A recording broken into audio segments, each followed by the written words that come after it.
एक दिन मैंने कहा मैं थोड़ा बाहर जाके प्रेयर करना चाहता हूं। मैं उठा, मैंने ड्राइवर्स लिए, गाड़ियां ली, निकल गया।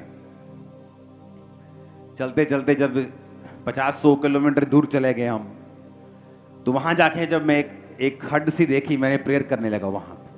तो मैं नीचे उतर गया जहां जानवर वगैरह होते हैं। तो मैं प्रेयर कर रहा था वहां पे। प्रेयर करता करता करता जब प्रेयर मैं कर चुका, तब परमेश्वर ने मुझे बताया था कि तू एक जगह प्रीच करेगा और लोग तुझे स्क्रीन्स पर देखेंगे। और मैं तब से कह रहा हूं मैं तब से कह रहा हूं कि चर्च मैं प्रीच करूंगा और लोग लाइव बैठकर उस चर्चेस में देखेंगे। लोगों को ब्रांच वर्ड से दिक्कत हो रही कि ब्रांच क्या होता है। जीसस ने कहा, आई एम द वाइन, ये आर द ब्रांचेस। कि मैं दाखलता हूं, तुम क्या हो? तुम ब्रांचेस हो। काश वो बाइबल पढ़ लेते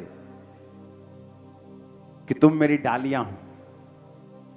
जब हमें आप जानते हैं क्यों शारीरिक अमीर जो होता है वो अमीर ही होता जाता है, जब तक कोई बड़ा घपला ना कर दे, हो कोई ज्यादा कोई फालतू ब्लंडर ना कर दे।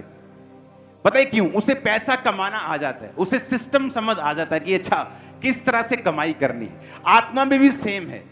जिसे एक बार आत्मा में बढ़ना आ जाता है वो आगे ही बढ़ता जाता है, और दूसरे को लगता है ये पता नहीं क्या कर रहे हैं, क्योंकि उसे खुद बढ़ना नहीं आ रहा, क्योंकि वो खुद इन चीजों को उसने पाया नहीं होता। लेकिन एक बार जब आप आत्मा में बढ़ना शुरू होते हैं, आपको फॉर्मूला आत्मिक समझ आ जाता है कि ये मुझे प्रेयर करनी है, ये मुझे लाइफ सेक्रीफाइस देना है, ये जो मेरे हाथ में है मुझे वो प्रभु को देना है। मैं ऐसे आगे बढ़ता जाऊंगा, कोई मुझे रोक नहीं पाएगा।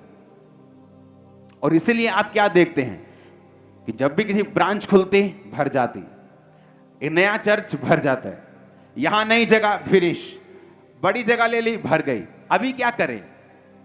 क्योंकि परमेश्वर ने कहा तुम मुझसे बड़े बड़े काम करोगे। उसने ये कहा कि मेरा पिता चाहता है कि तुम बहुत सा फल लाओ और तुम्हारा फल बना रहे। उसने कभी नहीं कहा कि तुम थोड़ा सा फल लेके आओ, उसने कभी नहीं कहा।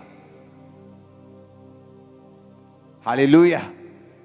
आज के बाद जब आप अपने जीवन को परमेश्वर के सामने चढ़ाएं, अपनी प्रेयर्स को देने से पहले अपने आप को क्लीन करके, साफ करके, उस बर्न्ट ऑफरिंग को, उस होम बलि को परमेश्वर के सामने चढ़ाएं, ताकि परमेश्वर आपकी प्रार्थनाओं का उत्तर दे। आपकी प्रेयर्स जो हैं वो वेस्ट ना हो, क्योंकि बहुत सी प्रेयर्स, 90% ऑफ प्रेयर्स वेस्ट हो जाती हैं जब वो ये ध्यान नहीं रखते कि हमें गंदगी निकाल कर परमेश्वर के सामने कुर्बानी देनी। Hallelujah, hallelujah. अपने हाथों को उठाओ। Thank you Jesus. उठाओ अपने हाथों को, हिलाओ।